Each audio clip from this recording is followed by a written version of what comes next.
Entonces, hoy día la clase que nos toca realizar es la de hipertensión arterial. Y dentro de hipertensión vamos a hablar de hipertensión arterial esencial, la secundaria, la preeclampsia y crisis hipertensiva. Si no nos alcanza el tiempo, que debería alcanzarnos, pero a veces por explicar mejor no nos alcanza, vamos a tener que asociar otra clase virtual para desarrollar este tema. Sin embargo, vamos a ver. Entonces, está programada en una semana. Recuerden que la hipertensión arterial es, disculpen, esta no es. La hipertensión arterial es la presión arterial es un signo vital. Es un signo vital que todos los seres vivos tenemos y que se toma con un tensiómetro, con un esfigmomanómetro o con un baumanómetro y con un estetoscopio. Y actualmente existen los tensiómetros digitales, que son los que más precisos están en la actualidad. Sin embargo, el que se autocalibra es el tensiómetro digital de mercurio, el tensiómetro de mercurio, que no necesita autocalibración, sin embargo es el más tóxico. ¿Qué sería hipertensión arterial? Bueno, en semiología, presión arterial es la fuerza que ejerce en cada impulso sanguíneo el volumen sistólico del ventrículo izquierdo en cada latido contra las paredes de la arteria. Y tensión arterial vendría a ser la fuerza recíproca de las paredes de la arteria contra la presión arterial. En términos generales, para términos que ustedes puedan comprender, la tensión arterial y la presión arterial tienen los mismos valores, excepto en ciertas condiciones, principalmente... Doctor, disculpe, no está presentando la pantalla, las diapositivas. Ya, es que estoy haciendo la introducción todavía. Especialmente en pacientes con... bueno, vamos a presentar para que quieran ustedes, pero especialmente en pacientes con obesidad o si le tomas con ropas, en la cual la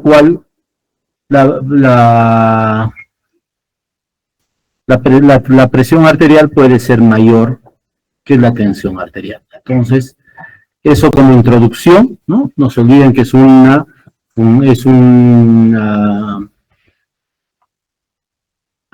ahorita es un signo vital, es una función vital, es una función biológica, en la cual tenemos la tensión y la presión arterial. Bueno, ¿qué sería hipertensión arterial? El otro como repaso, lo anterior. Tensión arterial, presión arterial, recuerden que en obesos y en personas que toman, si toman con ropa, esto puede salir falsamente un poco incrementado la presión arterial.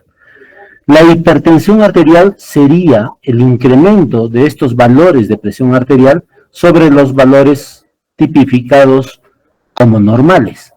¿Y quién lo tipifica? Hay mucha variación. Si nosotros vemos la guía de los últimos 20 años, varía demasiado la presión arterial y los valores de presión arterial. Hasta el 2007, 2008 y desde el 2003, la Sociedad Americana de Cardiología lideraba la estratificación de la presión arterial. Pero desde entonces, desde 2007, 2008, la Sociedad Europea de Cardiología ha coordinado mejor los valores de presión arterial y en el 2012 con un estudio grande que se llama el estudio SPRINT, solo para que conozcan un poco de la historia, el estudio SPRINT en Norteamérica, los norteamericanos fueron más exigentes y ponen, como vamos a ver en las diapositivas posteriores, que la presión arterial ya se incrementa, ya lo denominan hipertensión arterial, más de 130 la sistólica y más de 80 la diastólica. Mientras que los europeos y los latinoamericanos, vale decir toda la comunidad europea, incluido Gran Bretaña o el Reino Unido o Inglaterra, y la Sociedad Latinoamericana de Cardiología de Hipertensión y la Latinoamericana de Cardiología dicen que la presión arterial es estadio 1 más de 140 y más de 90. Pero los norteamericanos dicen 130-80, doctor. Son más exigentes, tienen un estudio grande que es el estudio SPRINT, con la cual justifican su trabajo. Sin embargo, para nosotros, los latinoamericanos, y aquí en altura, en Cusco, les recomiendo todavía utilizar la clasificación de la Sociedad Europea de Cardiología o de la Sociedad Latinoamericana de Cardiología, que es hecha por casi los mismos autores, ¿no? O sea, es un convenio entre los mismos autores. ¿Por qué es importante entonces, doctor, decir hipertensión arterial? ¿Por qué? Porque como vamos a ver en estas diapositivas, en las primeras diapositivas, la hipertensión, el clasificar como presión arterial elevada o hipertensión arterial, duplica el riesgo de enfermedades cardiovasculares como cardiopatía isquémica, o sea, infartos de miocardio, insuficiencia cardíaca, insuficiencia renal, accidentes cerebrovasculares, enfermedad vascular periférica. Los hipertensos tienen más riesgo. Y está asociada la hipertensión a otros factores de riesgo cardiovascular que incrementan el riesgo total. O sea, un paciente hipertenso no va solo, a veces va con dislipidemia, diabetes, una enfermedad coronaria, y con eso está asociada a incrementar el riesgo cardiovascular total. La hipertensión es causante casi del 15% del total de todas las muertes a nivel mundial, y es mucho más incluso que ciertas enfermedades oncológicas. Ya el 2003, como hemos mencionado, y el 2007, se da algunos estudios y publicaciones como en el JAMA, en la cual te dice que el control de la presión arterial es menor en jóvenes que en adultos de mediana edad y mayores, así como en hispanos versus blancos. Y esto se mantiene desde el 2007 hasta la fecha. Y también recalcaban ese año, hace 15 años, o 18 años, que la terapia médica efectiva es más que cambios de estilo de vida. O sea, sí es importante los cambios de estilo de vida, bajar de peso, comer saludable, hacer actividad física, evitar el estrés, pero no solo es eso, sino también terapia médica. Y que la enfermedad cardiovascular de mayor mortalidad y mortalidad prevalente es la hipertensión arterial, y es una enfermedad discapacitante si se produce. Epidemiológicamente, la prevalencia varía en los diferentes países y entre las subpoblaciones de cada país, pero está presente en todas las poblaciones, incluso las más primitivas. Hace años se decía, cuando yo era estudiante incluso, se decía que la hipertensión arterial no se producía en la altura, pero nada más falso. En los estudios Tornasol 1, Tornasol 2 que se hizo, la incidencia y la prevalencia de hipertensión arterial ronda los 30%, que es lo mismo que a nivel de la costa. 27% salió en el Tornasol 2. Entonces la presión se incrementa con la edad. Dice que a los 60 años la presión sistólica es mayor en mujeres que en varones, ¿no? Y que la presión diastólica se incrementa con la edad a partir de los 55 años. Sin embargo, en pacientes más jóvenes hay hipertensión diastólica. A partir de los 55 años, la presión arterial diastólica, la presión diastólica se disminuye y se incrementa la presión de pulso. ¿Y qué era presión de pulso en semiología? Era la diferencia entre la presión sistólica y la diastólica. ¿Qué quiere decir? Que si la presión normal es 120/80 en una persona, menos 120 menos 80 es 40. La presión de pulso sería 40. En mayores de 55 años, la presión sistólica aumenta y la diastólica tiende a disminuir. Entonces, muchos van a ver ancianos que tienen 170 con 100 o 150 con 80. Y si restamos 150 menos 80, la presión de pulso es 70. O sea, más allá de los 60. ¿Pero era 40, doctor? Sí.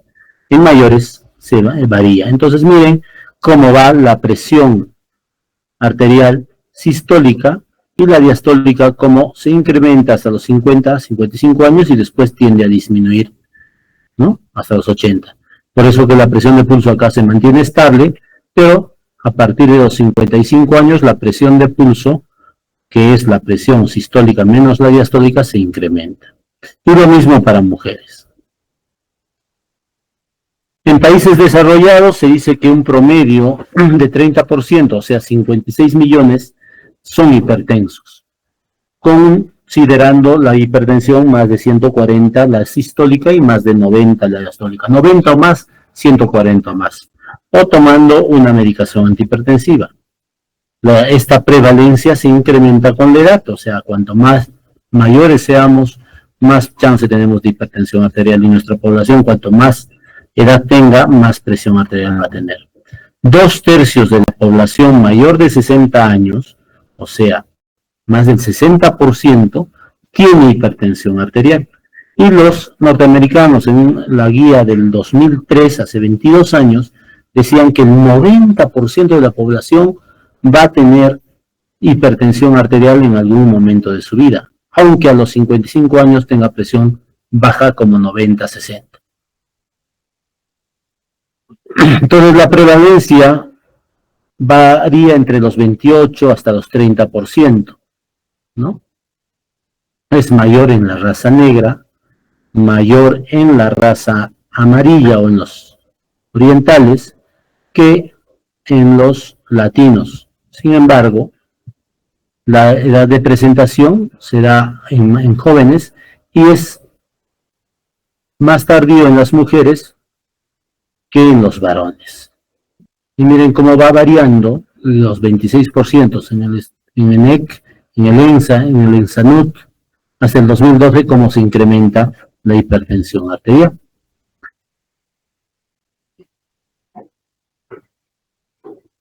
Muertes atribuibles a hipertensión arterial, miren, accidentes cerebrovasculares 54%, infartos agudos, anginas, ¿no?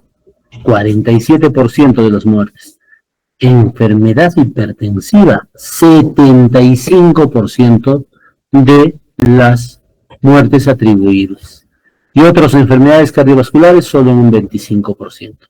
Entonces quiere decir que la hipertensión arterial es una enfermedad de alta prevalencia y de alta mortalidad si es que no la controlamos. Cada hora mueren 12 personas a causa de enfermedades cardiovasculares relacionadas a la hipertensión arterial sistólica. Este estudio Tornasol 1 2004 y en el que yo estuve, el Tornasol 2 en el 2010 a nivel de todo el Perú, se demostró que los indicadores como sedentarismo, obesidad, diabetes, dislipidemia y hipertensión tenían una prevalencia similar en los dos estudios, pero como la hipertensión arterial fue incrementando, en el 2004 había una prevalencia aproximada de 23.7% y en el Tornasol 2, 6 años después, se incrementó a 27.3%. La dislipidemia también se incrementó, la diabetes ligeramente, la obesidad y el sedentarismo se mantuvo en cifras similares. ¿Qué factores condicionan la hipertensión arterial? Existen factores ambientales y cómo pasamos desde ser personas, ¿no?, cazadores y que se movilizaban y bastante activos hasta hacer una población sedentaria, obesa, que consume bastantes calorías. Entonces la aculturación se produce en 60%. El consumo excesivo de sal es la causa de 3 de cada 10 casos de hipertensión arterial, ¿no? Y algunos dicen hasta 6 de cada 10. Por eso que el tope de ingesta fijado por la OMS es máximo 6 gramos al día, que equivale a sodio más o menos unos 2.4. La obesidad, que está incrementándose en la población en general, aumenta la incidencia de hipertensión.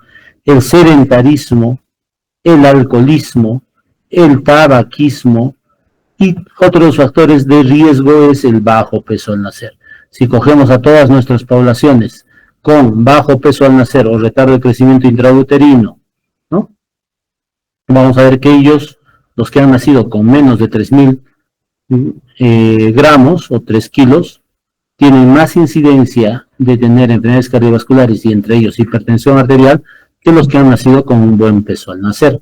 La dieta pobre en potasio y el calcio en la hipertensión, que es importante. El estrés, ¿no? El estrés, el incremento del estrés a nivel mundial incrementa la presión arterial. La diabetes está relacionada enormemente con la hipertensión arterial. Los pacientes diabéticos tienen más hipertensión que los pacientes no diabéticos. Y actualmente hay una relación directa entre la hipertensión y la insuficiencia renal. Tanto los hipertensos tienen más insuficiencia renal porque la hipertensión daña el riñón, y los renales, que antes no eran hipertensos, y que por otras causas se han vuelto insuficientes renales, tienen más hipertensión secundaria a esta falla renal. Entonces es importante vigilar la presión arterial porque va a producir falla renal y viceversa. La insuficiencia renal nos va a llevar a una enfermedad hipertensiva. Miren cómo se incrementa desde 2.93 en el tabaquismo hasta 9 veces más de hipertensión relacionado con el tabaquismo. Y cómo los factores de riesgo cardiovasculares se incrementan. Solo fumar puede llevar hasta 9 veces más de mortalidad o de enfermedad cardiovascular. El perímetro abdominal incrementado, o sea, la obesidad, el mayor riesgo atribuido en Latinoamérica es 45.8%, como el colesterol alto lleva hasta 3 veces más enfermedades cardiovasculares, y la presión arterial elevada lleva hasta 2 veces más en las enfermedades cardiovasculares. El sedentarismo de igual forma, 2 veces más casi, y la diabetes entre 2 a 3 veces más. Y miren cómo, si sumáramos, si un paciente fuera tabaquista, obeso, dislipidémico, sedentario y diabético, esto se multiplica y puede llegar a 30 a 40 veces más de tener enfermedad cardiovascular. Entonces la hipertensión, la diabetes, la dislipidemia, el tabaquismo aumenta el riesgo hasta 42 veces más de tener enfermedad cardiovascular. ¿Y qué es enfermedad cardiovascular? Tener un embolio, un ACV, un infarto agudo de miocardio, enfermedad arterial periférica.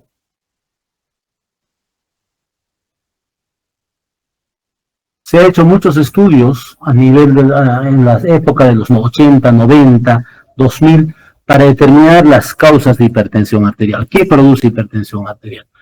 Y todos los estudios, grandes estudios en Norteamérica, Europa y especialmente en los japoneses y los chinos, demostraron que la hipertensión arterial es una enfermedad multigénica, poligénica, de varias causas. Dentro de ellas los aspectos genéticos, o sea, hay alta posibilidad de heredar, y más si los dos padres son hipertensos, los hijos pueden tener hipertensión arterial. Se dice que el 15 a 30% de la población antes de los 55 años tiene hipertensión arterial, y miren, si envejece más de 55 años, el 70% va a tener. 3.8 veces más de desarrollar enfermedad cardiovascular, y es una enfermedad poligénica. Tiene muchos polimorfismos del sistema renina, angiotensina, aldosterona, de la enzima convertidora de angiotensina, a nivel de los receptores de angiotensinógeno, de alfa-aducina y de los receptores AT1, ¿no? Por eso que damos medicación en estos receptores y en este sistema renina, angiotensina, aldosterona para tratar la hipertensión arterial. Recuerden que el angiotensinógeno producido en el hígado se va a convertir en angiotensina 1 en el pulmón por acción de la renina, que es secretada a nivel del aparato yuxtaglomerular del riñón, y esto va a convertirse en angiotensina 2, y la angiotensina 2 tiene potentes efectos vasoconstrictores, ¿no? Actúa sobre el sistema nervioso, incrementando la segregación de la hormona antidiurética por incremento de la sed, actúa sobre la corteza suprarrenal, la angiotensina 2, incrementando la producción de aldosterona, y la aldosterona produce reabsorción de sodio, excreción de potasio, hidrogeniones y aumento de la presión arterial. Por eso es importante el sistema renina-angiotensina-aldosterona, porque estos determinantes genéticos de la lesión de órgano blanco es importante. ¿Y qué daña la hipertensión arterial? Daña riñón, daña cerebro, daña corazón, que no está aquí, daña la vista. Y miren cómo una gran hipertrofia en un paciente con cardiopatía hipertensiva severa se ha producido. daña lesión de órgano blanco, daña riñón y produce más insuficiencia renal, como hemos visto. Daña las arterias coronarias y nos lleva a un infarto agudo de miocardio o una cardiopatía isquémica con anginas estables, inestables e infartos. Produce hipertrofia del ventrículo izquierdo, ¿no? Y dentro de la fisiopatología, recuerden que la presión arterial está dado por una fórmula, un gasto cardíaco por resistencia vascular periférica. Si incrementa el gasto cardíaco, incrementa la presión arterial. Y si incrementa la resistencia vascular periférica, incrementa la presión arterial. ¿Y de qué depende el gasto cardíaco? Depende del volumen sistólico de la contracción en el momento de la sístole. Si aumenta el volumen sistólico, aumenta el gasto cardíaco, aumenta la presión arterial. Y el volumen sistólico depende del retorno venoso, o sea, de la precarga. Si hay más retención de sodio y de agua, va a llegar más volumen al ventrículo izquierdo, va a aumentar el volumen sistólico, va a aumentar el gasto cardíaco y va a aumentar la presión arterial. Por eso que la aldosterona hemos dicho que retiene sodio principalmente y agua. También el gasto cardíaco depende de la frecuencia cardíaca. Hemos dicho que, y en semiología ya hemos hecho en la primera clase un repaso, el gasto cardíaco es más o menos 5 litros por minuto en reposo. 70 de volumen sistólico por 70 de frecuencia cardíaca en promedio, salen más o menos 4.900 cc, casi 5 litros. El gasto cardíaco en una persona en reposo, repito, en reposo, es 5 litros por minuto. Si aumenta la frecuencia cardíaca por sistema adrenérgico incrementado, aumenta el gasto cardíaco y aumenta la presión arterial. Hemos dicho que presión arterial es gasto cardíaco por resistencia vascular periférica. Si incrementa la resistencia vascular periférica por una vasoconstricción, que acabamos de ver en la diapositiva anterior, disculpen aquí, que es por la angiotensina 2, ¿no? Se incrementa la angiotensina 2 y produce más vasoconstricción y produce aumento del grosor de la pared y del endotelio, pues va a producir mayor resistencia vascular periférica y mayor presión arterial, y lo mismo para la función vascular. Entonces, ¿es importante el volumen intravascular, que es determinante de la presión a largo plazo? Pues sí, hemos visto que aquel volumen intravascular y de donde depende el stroke es importante para hipertensión a largo plazo, o sea, diuréticos el tratamiento. El sodio, determinante primario del volumen extracelular, y hemos dicho que retención de sodio, especialmente por la aldosterona, la antidiurética, va a incrementar la presión arterial. Y la ingesta mayor que la excreción de sodio y de agua va a llevar a una expansión del volumen intravascular y aumento del gasto cardíaco, no lo que nos lleva a hipertensión arterial. Ya con el tiempo aumenta la resistencia vascular periférica, se eleva la resistencia vascular periférica y el gasto cardíaco se tiende a normalizar. Entonces, en las hipertensiones crónicas es más la resistencia vascular periférica. Dentro de esto utilizamos o tenemos en cuenta los mecanismos neuronales, endocrinos, paracrinos y vasculares, dentro de ellos la vasoconstricción, la secreción de catecolaminas incrementadas, ¿no? Y el consumo de cloruro de sodio.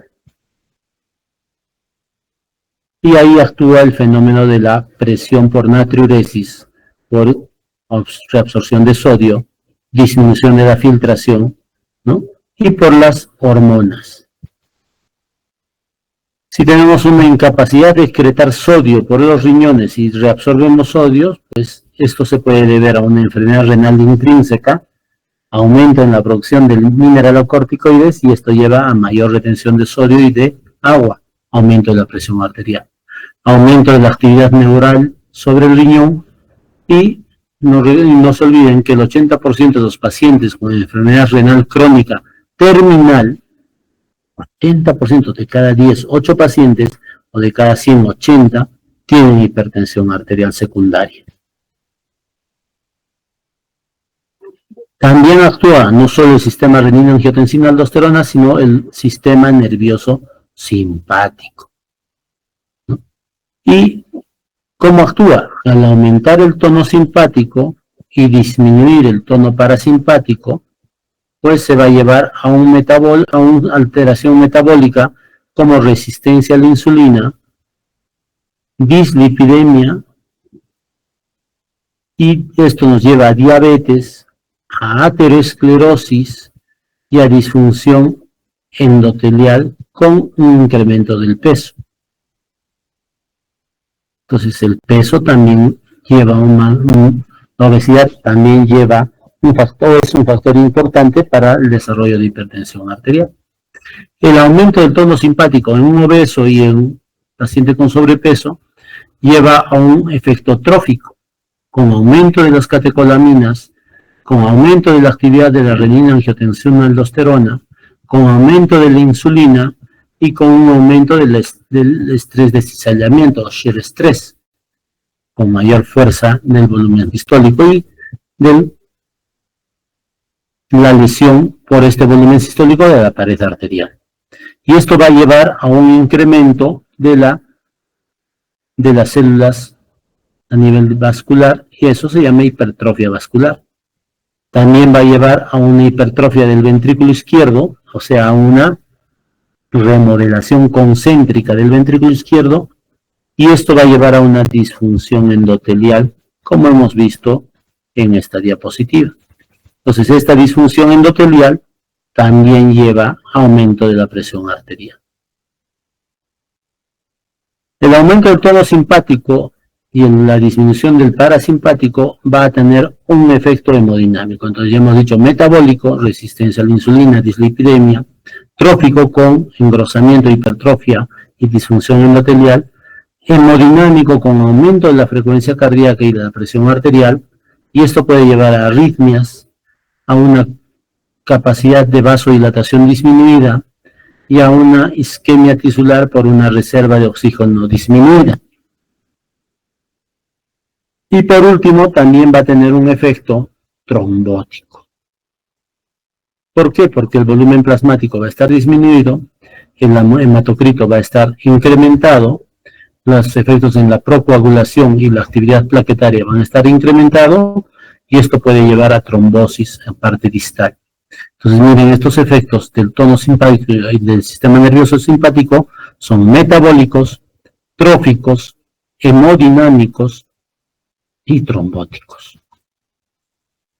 Ya hemos hablado del sistema renina-angiotensina-aldosterona, el angiotensinógeno producido en el hígado y la renina en el riñón va a convertir el angiotensinógeno en angiotensina 1, y por la enzima convertidora de angiotensina va a convertirse en angiotensina 2, que tiene dos receptores.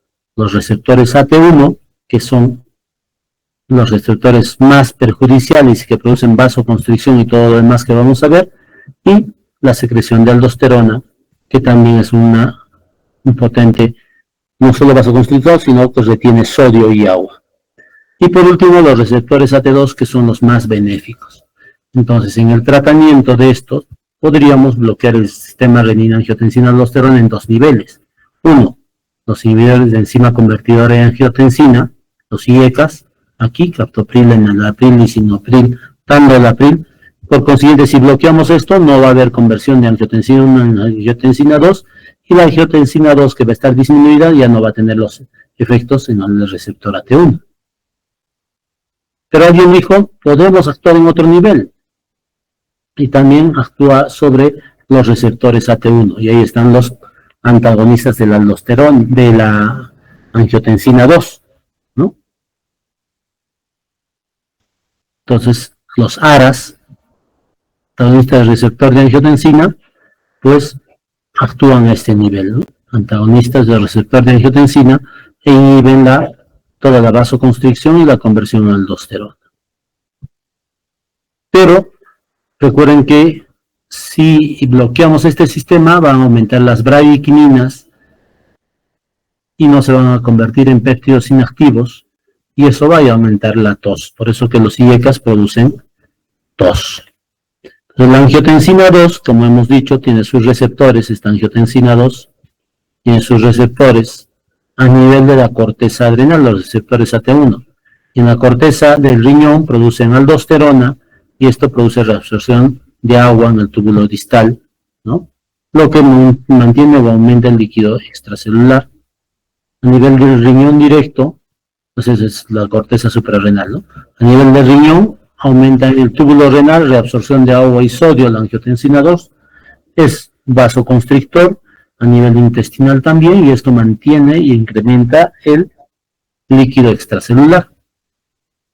Angiotensina 2 es un potente vasoconstrictor y también actúa en el sistema nervioso central produciendo SET, produciendo vasopresina que aumenta la resistencia vascular periférica y produciendo una descarga simpática que aumenta la resistencia vascular periférica.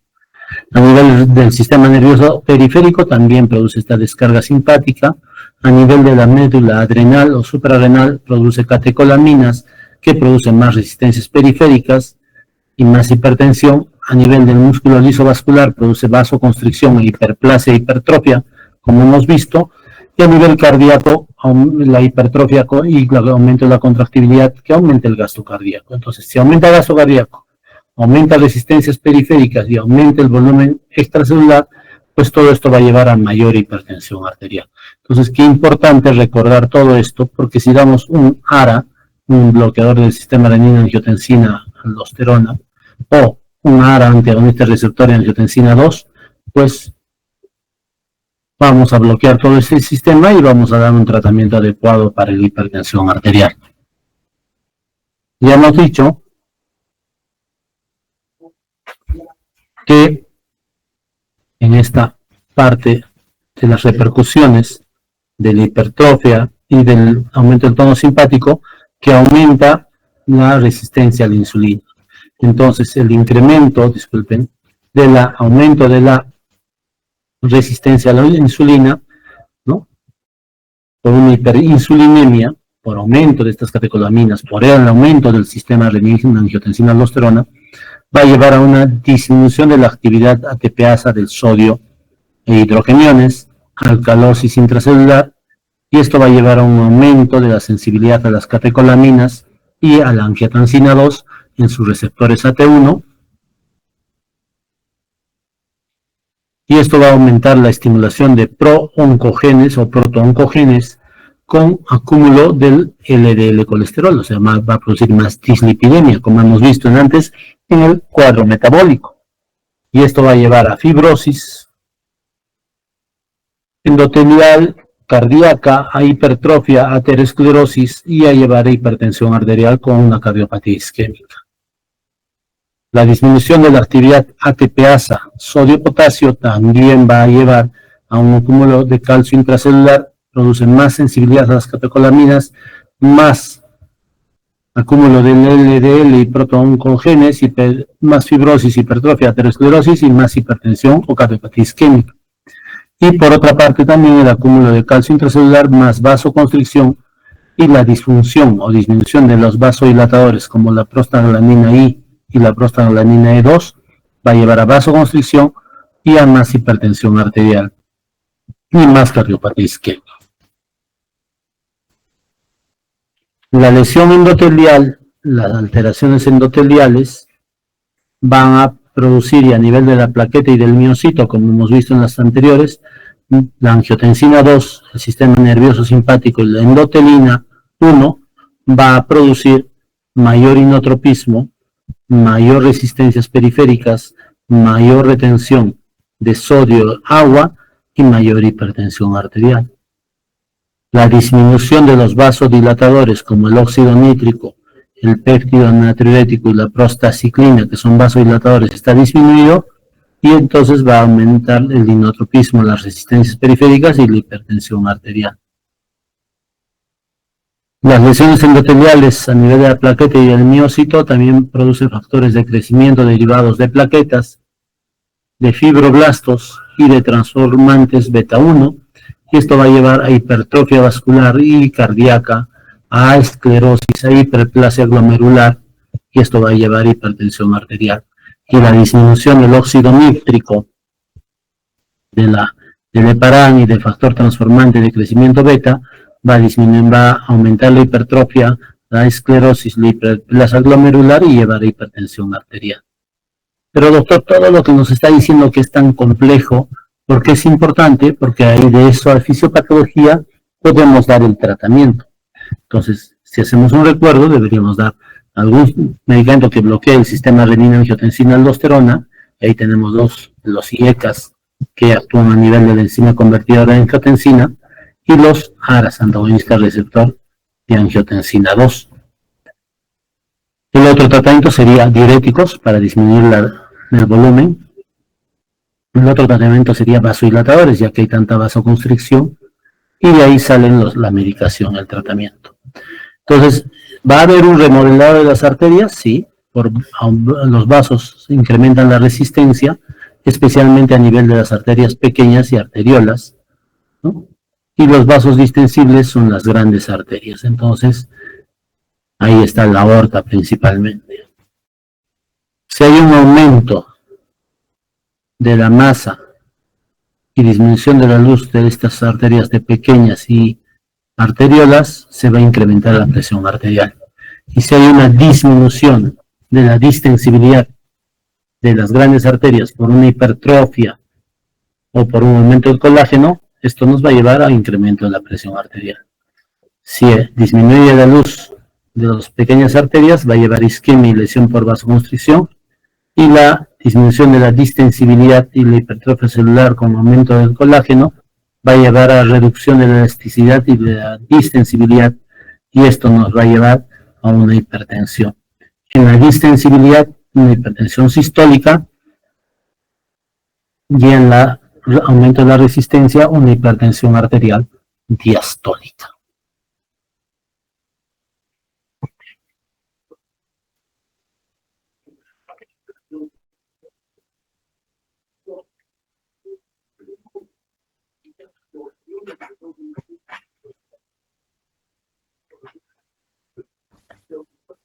Entonces, si hay más vasodilatación, si hay más, si mejoramos, disminuimos las resistencias vasculares, vamos a disminuir la hipertensión diastólica.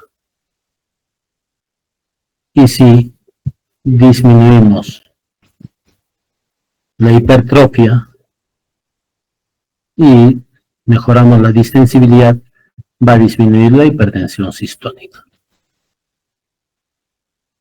Entonces, cuán importante es la relación entre hipertensión y el remodelamiento vascular. La hipertensión es una enfermedad de la pared arterial, y mientras una arteria normal está vasodilatado con el endotelo chiquito y muy bonito, ¿no? Y esta parte estaría la sangre, este es un corte. En un paciente con hipertensión arterial vamos a tener una arteria hipertrófica, dislipidémica, con aterosclerosis, con disminución de la distensibilidad. Y eso no es bueno, ya que hemos dicho que la distensibilidad aumenta la presión sistólica, ¿no? La disminución de la distensibilidad y el aumento de las resistencias vasculares produce la hipertensión diastólica. ¿Qué consecuencias anormales tiene la hipertensión arterial? Pues sus consecuencias patológicas en el corazón: va a producir una enfermedad cardíaca, que es la causa más común de muerte por hipertensión arterial, con una hipertrofia del ventrículo izquierdo, una cardiopatía hipertensiva, una alteración de la relajación y una dislipidemia. Y después va a producir una hipertrofia ventricular izquierda y luego una dilatación del ventrículo izquierdo e insuficiencia cardíaca. Entonces, la enfermedad cardíaca hipertensiva se reconoce por una hipertrofia del ventrículo izquierdo, ya que está hipertrófico no va a haber una buena relajación, por una disfunción en la diástole, por una insuficiencia cardíaca, por una enfermedad coronaria, por esta aterosclerosis que hemos mencionado, por una enfermedad microvascular y por arritmias cardíacas, por esta hipertrofia. Entonces, esta es una placa de un paciente que tenía un corazón normal y después con hipertensión hizo una hipertrofia del ventrículo izquierdo y después del ventrículo derecho. Entonces, la enfermedad aterosclerótica de las arterias con acúmulo y placas ateromatosas, una alteración de las grandes arterias como un aneurisma, de aorta, especialmente acá en aorta ascendente, a nivel cerebral va a producir accidentes cerebrovasculares isquémicos como un infarto cerebral, ¿no? Y se dice que la hipertensión arterial puede producir accidentes cerebrovasculares agudos en 5 millones y 15 millones de accidentes cerebrovasculares crónicos. Puede producir un daño cerebral por una hemorragia cerebral, y por eso es importante una tomografía o una resonancia para ver si hay una leucoencefalopatía posterior que actúe a nivel de las sustancias gris, ¿no? Va a producir un daño renal con alteración de los glomérulos, y esto nos va a llevar a más falla renal, más hipertensión arterial y a un círculo vicioso. Un daño de las arterias periféricas por vasoconstricción, por aumento de por hipertrofia de las arterias, y eso va a producir una enfermedad arterial periférica. Pues no se olviden de que en la hipertensión arterial da todas estas cuadros fisiopatológicos, y esos son las causas por las que tenemos presión arterial. No es una enfermedad de una sola causa única, es muy poligénica multiarterial, ¿no? Y se dice que el 95 de cada 100 pacientes hipertensos, 95 tienen hipertensión arterial primaria o esencial. ¿Qué quiere decir? Que no se sabe la causa. De 90 a 95%.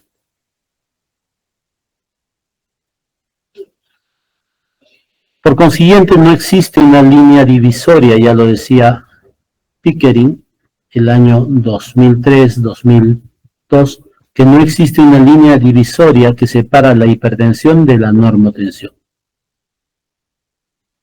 Entonces, lo que sí dice Pickering, y Sir George Pickering dice, cuanto más baja sea la presión y no produzca molestias, menor es la morbimortalidad, se mueren menos. Pero, si tú tienes un paciente que es como sano, con una frecuencia cardíaca o con una presión arterial de 115/75, doctor, está magnífico. Aún esto, desde aquí comienza su riesgo cardiovascular. Entonces, si aumenta a 120, 170, aumenta el riesgo de enfermedad cardiovascular. Y esto en el 7º reporte de hipertensión arterial dado en el 2003. En un paciente con hipertensión arterial, la mortalidad cardiovascular se incrementa a partir de la presión de 115/75. Y esta mortalidad se duplica por cada 20 milímetros que se incrementa en la sistólica y 10 en la diastólica. ¿Qué quiere decir? Que un paciente con 115/75 que está con una presión magnífica ya tiene riesgo de enfermedad, de morirse desde el punto de vista cardiovascular. Y si esto aumenta a 135, o sea, 20 milímetros, todavía no es hipertensión, doctor. 135, hemos dicho 140 para los europeos y latinoamericanos. Pues, por más que no sea hipertensión, se duplica la mortalidad cardiovascular. Y si este aumenta a 85, que también no sería hipertensión, se duplica la mortalidad cardiovascular. Y se dice que en los sujetos mayores, la hipertensión arterial sistólica y la presión de pulso, que ya hemos dicho es la diferencia entre la sistólica y la diastólica, esas dos son de mejor predictores de mortalidad y morbilidad cardiovascular. O sea, tener unas presiones sistólicas elevadas y unas presiones de pulso alteradas son los mejores predictores de mortalidad cardiovascular. Y aquí está cómo la hipertensión impacta en el riesgo cardiovascular. Por cada aumento de 20 milímetros de mercurio, 120, mira, los que estaban en 140, duplicaron su riesgo cardiovascular.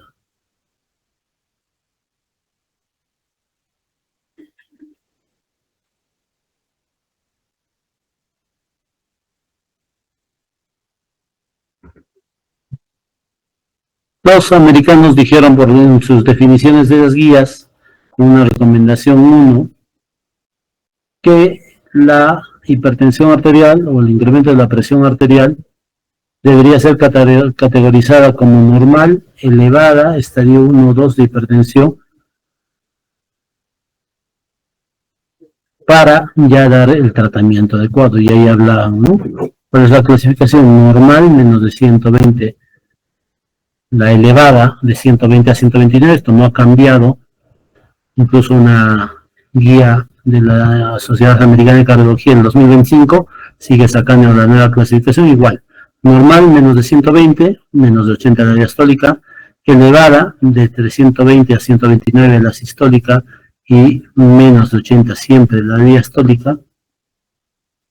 Hipertensión para los norteamericanos, más de 130 hasta 139 el estadio 1 y más de 140 la sistólica es estadio 2. En la diastólica también le dicen de 80 a 89 y más de 90 el estadio 2.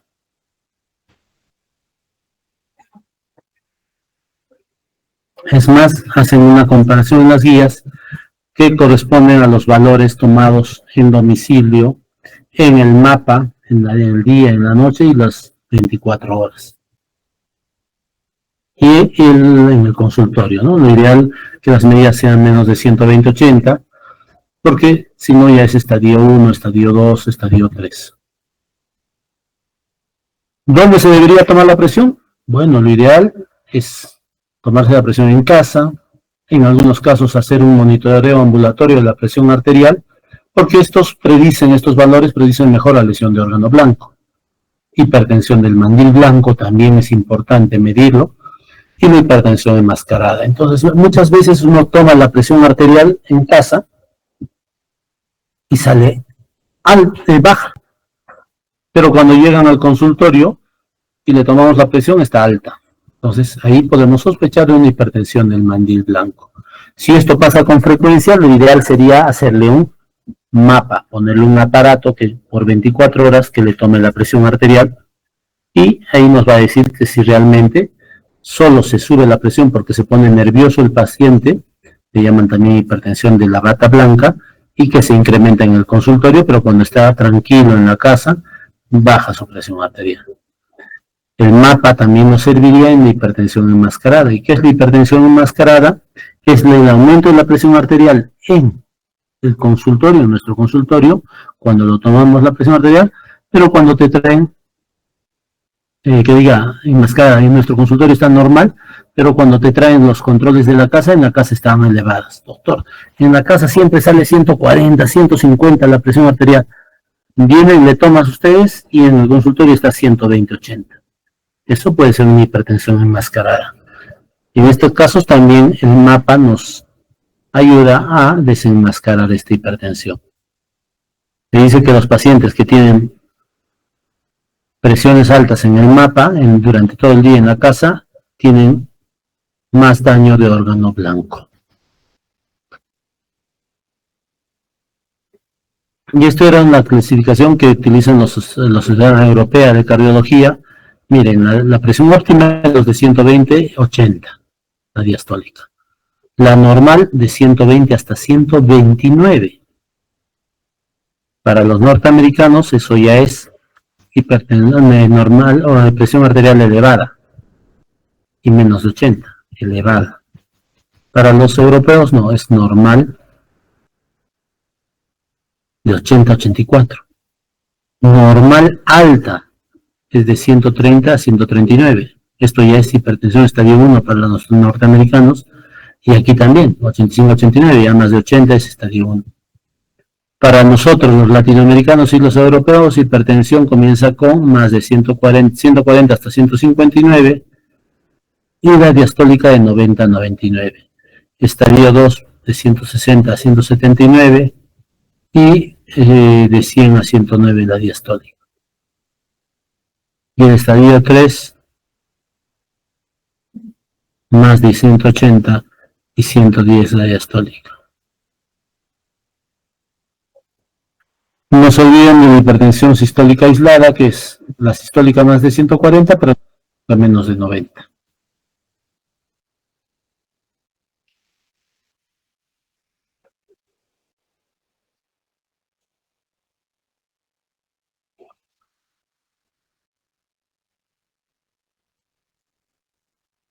Entonces el mapa, el poner este mapa está indicado en pacientes con hipertensión del mandil blanco sospechada, en la hipertensión enmascarada, cuando sospechamos que de un paciente que tiene la presión arterial normal, pero que tiene alto riesgo cardiovascular, para ver la evaluación de la presión arterial en las 24 horas, para ver si es un paciente hipernormal, que quiere decir que la presión arterial en la noche debe caer entre 10 a 20% de la presión arterial, principalmente la sistólica.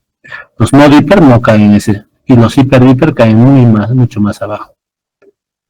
Cuando sospechamos de hipertensión refractaria, también un mapa es más importante, y cuando vemos por episodios de hipertensión o hipotensión, ¿no? También podemos poner un mapa.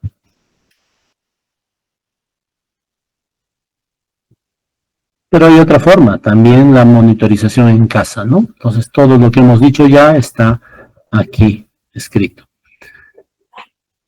Recuerden que la presión arterial, 10 a 15% están relacionados con vasoconstricción y 25% con volumen, ¿no? El síndrome metabólico, que es la presencia de hipertensión, de dislipidemia y de la resistencia a la insulina o hasta diabetes, esos tres te habla del síndrome metabólico que últimamente está tomando más vigencia, y que la obesidad, especialmente la abdominal, es más predictor de hipertensión arterial. Entonces hay que medir la cintura abdominal, cinturas mayores de 102 en el varón y de 88 en la mujer, te habla de obesidad abdominal.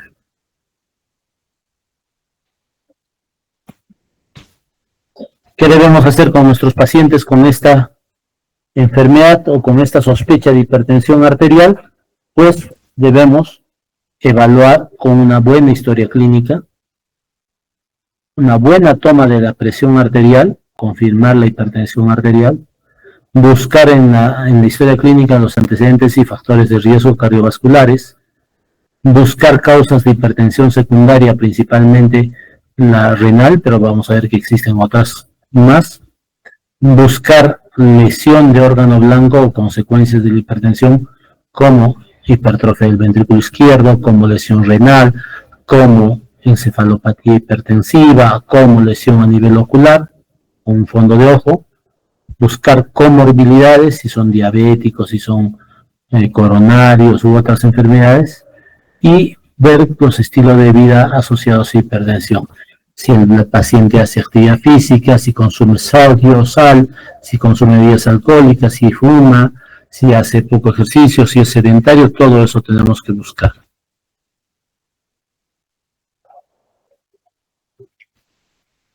¿Por qué es importante tomar adecuadamente y buscar los factores de riesgo? Porque la hipertensión arterial le llamamos un asesino silencioso.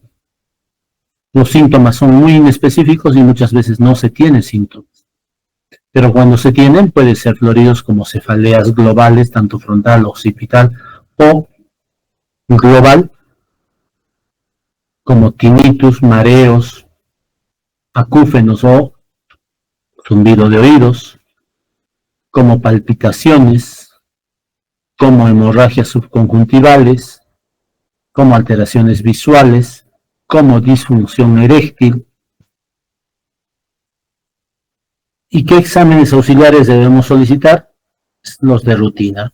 Hemograma, que tenga hematocritos, hemoglobina, test de tolerancia a la glucosa, un perfil lipídico que veamos el colesterol total, el colesterol HDL, LDL, triglicéridos, una evaluación del sodio y del potasio sérico, el ácido úrico, cómo está el riñón o la creatinina, un examen de orina para ver si hay proteinuria, microalbuminuria, tomar un electrocardiograma de 12 derivaciones, y podemos utilizar otros exámenes auxiliares como la hemoglobina glicosilada, la proteinuria cuantitativa, el mapa, la ecocardiografía, el Holter en caso de arritmias, la prueba de esfuerzo, el ultrasonido carotidio, el ultrasonido periférico, la velocidad de pulso, el índice tobillo-brazo o el fondo de ojo. Y mayores otras evaluaciones podría ser para ver la función cerebral, cardíaca, renal, ¿no? E hipertensión secundaria y resistente.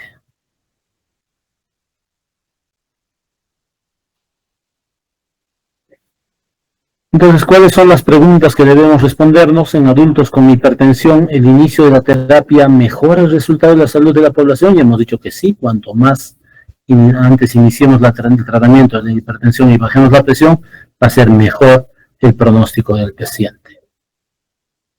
Entonces, en adultos con hipertensión, el tratamiento con antihipertensivos para lograr una meta de presión arterial específica mejora el resultado de la salud. Y el uso de diferentes drogas antihipertensivas muestran beneficios con el mejor resultado de la salud en la población. Un momentito, por favor.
Entonces, en adultos con hipertensión, el uso de diferentes drogas antihipertensivas muestran beneficios, ¿no?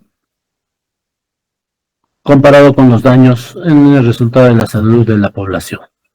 Entonces, ¿cuáles son los beneficios de tratar la presión arterial? Doctor, y si lo dejo sin tratar, pues dice que en menores de 60 años, si tú disminuyes la presión sistólica en 10 o la diastólica en 5 milímetros de mercurio, reduces el accidente cerebrovascular isquémico en 42%. Y reduces un infarto de miocardio o un evento coronario en 14%. Y si es mayor de 60 años, reducir 15 milímetros de mercurio la sistólica o 10 o 6 la diastólica, reduces la mortalidad total en un 15%, o sea, de cada 115 menos muertes vas a tener. Reduces la mortalidad por cardiovascular en 36%. Disminuyes en un 35% los ACVs isquémicos y 18% de la enfermedad coronaria. Entonces, en conclusión, al bajar la presión arterial con medicación, o con otras medidas, vas a disminuir la muerte cardiovascular. Un estudio Haibet, que también se hizo hace ya muchos años, más o menos en 2007, 2008, se dijo que los hipertensos más de 80 años, cuando nosotros éramos estudiantes nos decían los mayores de 80 años no deben bajarse la presión arterial. Y si le aumentas a la edad 100, digamos tiene 80 años, más 100, 180, esa es su presión normal. Pero no, pues el estudio Haibet demostró en casi 4.000 pacientes mayores de 80 años que teniendo la presión de 150 a 80, ¿no? O sea, siendo hipertensos, si les dabas tratamiento o no les dabas tratamiento. El tratamiento era con un diurético como es la indapamida o un IECA, o los dos juntos, como el tratar y el disminuir la presión arterial a menos de 150-80 disminuían en 40% los accidentes cerebrovasculares isquémicos. Todos los ACVs, 30% de reducción, en la mortalidad total, 21% de reducción, en ACV fatal, 39% de reducción, y en falla cardíaca, 64% de reducción en pacientes mayores. Entonces, debemos tratar la hipertensión en los pacientes mayores. ¿Por qué? Porque si no viene el continuum cardiovascular. ¿Y qué es el continuum cardiovascular? Paciente que está sano, pero que comienza a tener factores de riesgo, daño de órgano blanco subclínico, enfermedad clínica como infartos o eventos cardiovasculares, como la mortalidad se incrementa, ¿no?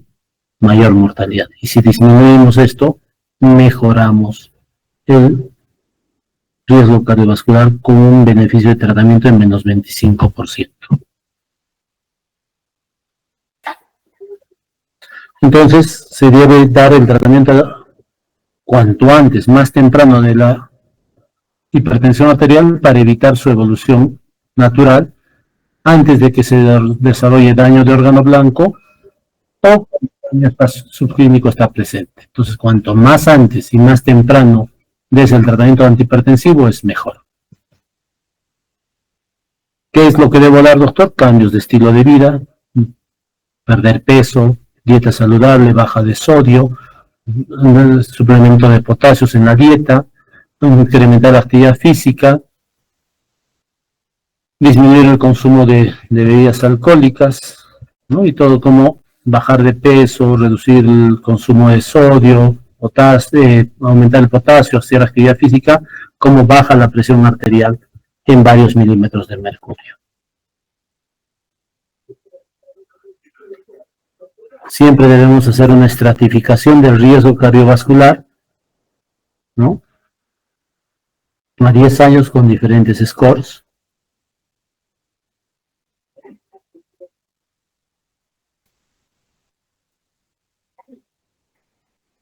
¿Y qué debemos tomar en cuenta en la cantidad o para calificar los eventos cardiovasculares? Pues factores de riesgo como la edad, la hipertensión, el colesterol total, el tabaquismo, la historia familiar cardiovascular, la dislipidemia, el sobrepeso, la menopausia, el estado socioeconómico y la educación. Sobre daño de órgano subclínico, buscar si hay hipertrofia del ventrículo izquierdo, si hay microalbuminuria en la orina, si el incremento está más de 1.3 en la creatinina, si hay un aumento del grosor de la íntima carotidia, si hay una retinopatía hipertensiva o si hay un engrosamiento del incrementado a nivel vascular. ¿Y qué eventos clínicos debemos buscar? Pues enfermedad coronaria, infartos, strokes, enfermedad arterial periférica, falla cardíaca crónica y falla renal crónica. Eso es lo que debemos buscar. ¿Por qué? Porque si un paciente tiene presión normal y no tiene factores de riesgo, su riesgo es normal, promedio. Pero si tiene 2 factores de riesgo, por más que no tenga hipertensión, si tiene más de 3 factores de riesgo, y es un riesgo agregado moderado, y si tiene un ACV o alguna enfermedad, una condición clínica ya, el riesgo es alto. Miren, cuando va aumentando la presión arterial, como con riesgos bajos o 1 o 2 factores de riesgo o más de 3 factores de riesgo o daño, pues el riesgo es muy alto. Que es lo mismo aquí, en rojo.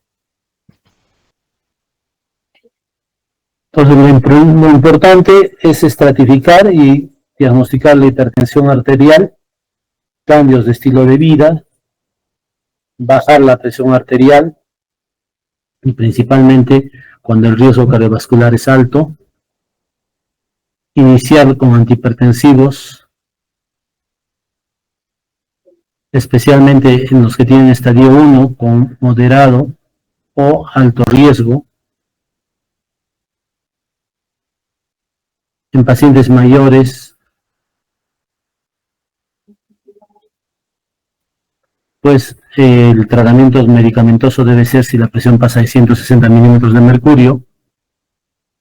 También se debe considerar en estos pacientes menores de 80 años, cuando la presión está entre 140 a 159. En presión arterial normal alta, ¿podríamos dar el tratamiento? No, está contraindicado. Y hay falta de evidencia en pacientes jóvenes con terapia antihipertensiva. En conclusión, un seguimiento, ver cómo está la presión arterial. Si la presión arterial está normal, 120-80, pues cambios de estilo de vida, siempre decir que hagan su vida sana, no suban de peso, menos estrés, coman bajo de sal, de sodio, todo, y hacerle un monitoreo anual. Si la presión está elevada entre 120 a 129, pero menos de 80, pues todavía no terapia farmacológica, no medicamentos, y reevaluar el caso de 3 a 6 meses con cambios de estilo de vida.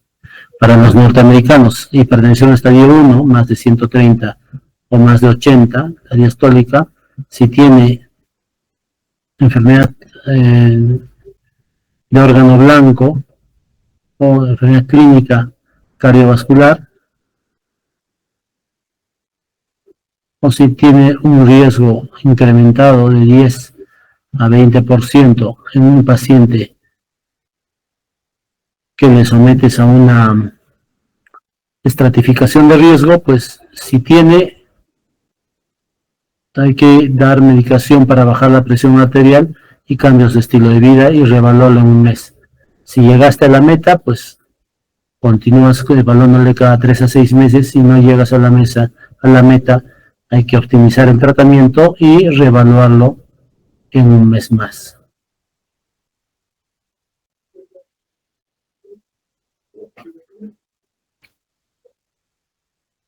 Y si es estadio 2 más de 140-90, pues ya, cambios de estilo de vida y medicación farmacológica.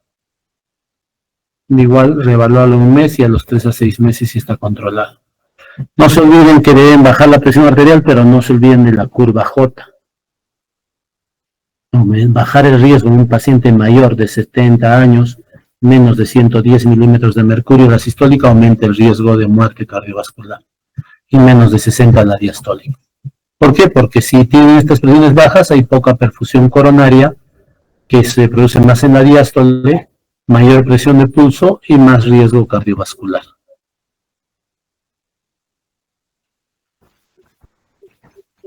¿Qué poblaciones especiales tenemos que tener? La raza blanca, los negros, los adultos mayores, los que tienen síndrome metabólico, los diabéticos, los nefrópatas, en el embarazo, en la hipertrofia del ventrículo izquierdo y en el HIV. Daño de órgano blanco, a nivel si hay daño cerebral, corazón, riñón, enfermedad vascular periférica o retinopatías, que son los 5 focos, hay que evaluarlo porque si no tiene más riesgo cardiovascular. Y otros cuadros especiales, otros factores de riesgo como la microalbuminuria, la hiperuricemia, la disfunción eréctil, la hipertensión del mandil blanco, el estrés, el uso de antiinflamatorios, la obesidad, la hipertrofia, el asma, el EPOG y la angina crónica estable también son otros factores que hay que tener en cuenta.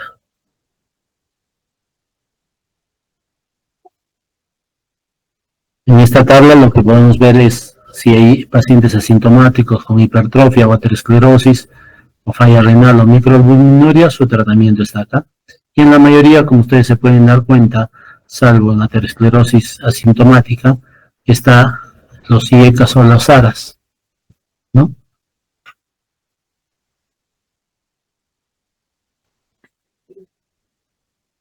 Si tiene un stroke previo, pues cualquier agente que baje la presión arterial es importante. Si tiene un infarto de miocardio previo, mejor, aparte de los ECAS, usar beta bloqueadores, y si no resiste los ECAS, los ARAS. Si tiene angina de pecho, beta bloqueadores y calcio antagonistas, si no tiene insuficiencia cardíaca. Si tiene falla cardíaca, pues diuréticos, beta bloqueadores y ECAS o ARAS y antagonistas del receptor de mineralocorticoide. Si es un aneurisma de aórtico, beta bloqueadores. Si es una fibrilación auricular, considerar los ARAS o los IECAS y un beta bloqueador. Si solo quieres controlar la frecuencia cardíaca,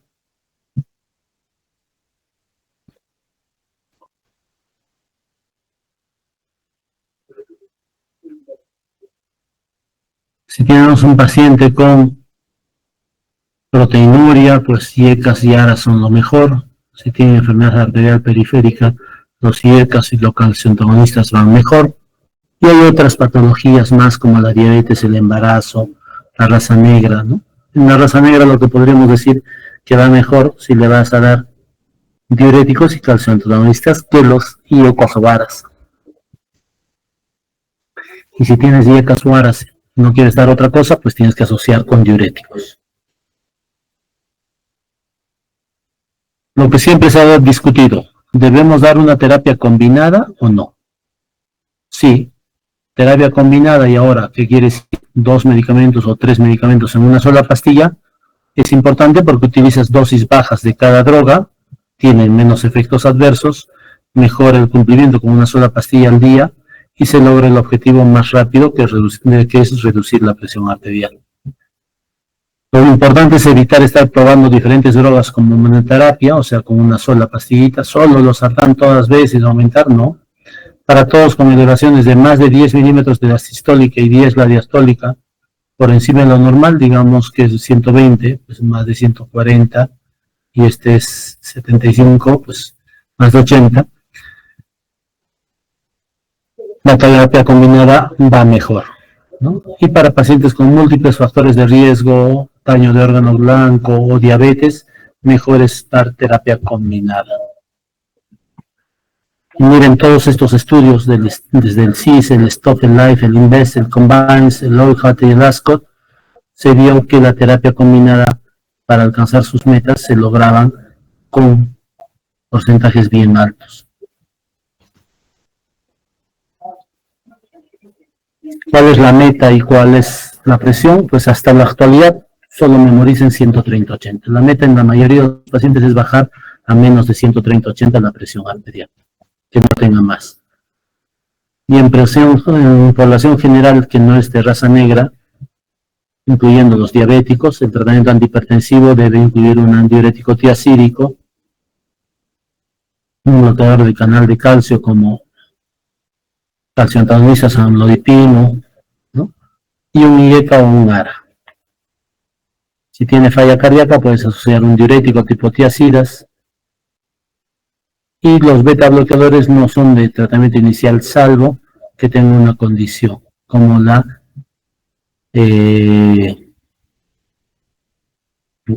beta bloqueadores como la cardiopatía isquémica, arritmias cardíacas, ¿no? O aumento del alérgico, taquicardias. En ese caso puedes iniciar el tratamiento inicial, si no, no.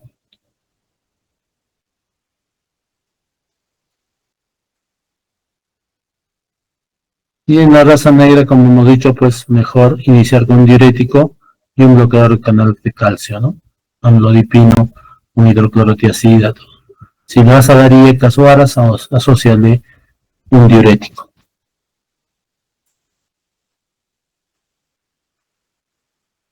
Se dice que en una población de más de 18 años con enfermedad renal crónica y tiene hipertensión, el tratamiento inicial debe incluir IECAS o ARAS para mejorar la función renal, sin considerar la raza o el estado de diabetes.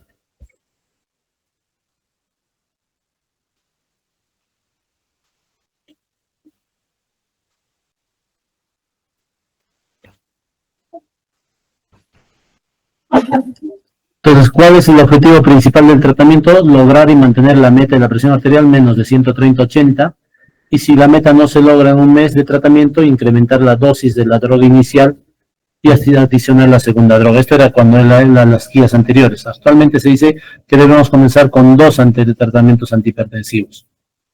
Y nunca, pero nunca, usar un IECA y un ARA en el mismo paciente. O sea, tú no puedes darle captopril más losartán, o captopril más irbesartán, o el lisinopril con un ARA en un paciente, porque da más daño renal. Está prohibido. Nivel de evidencia 3 no está recomendado.